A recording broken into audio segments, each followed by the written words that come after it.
Dalam dunia keuangan yang semakin tidak menentu, ada satu prinsip yang hanya difahami oleh mereka yang benar-benar menghargai nilai yang kekal.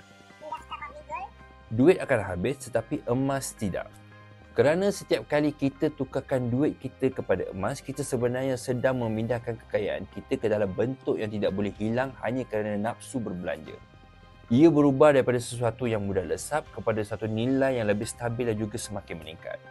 Dan mereka yang memiliki visi untuk jangka masa panjang faham emas bukan sekadar simpanan.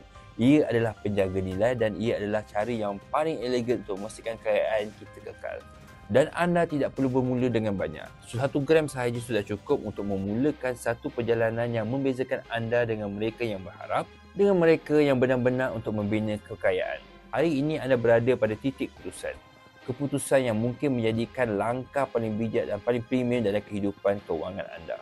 Jika anda bersedia, saya akan bimbing anda bermula dengan cara yang paling teratur, paling selamat dan juga paling terjamin. Inilah masanya anda pindahkan nilai anda ke tempat yang tidak akan habis, iaitu emas. Jangan lupa follow, share dan juga like untuk info lain tentang emas.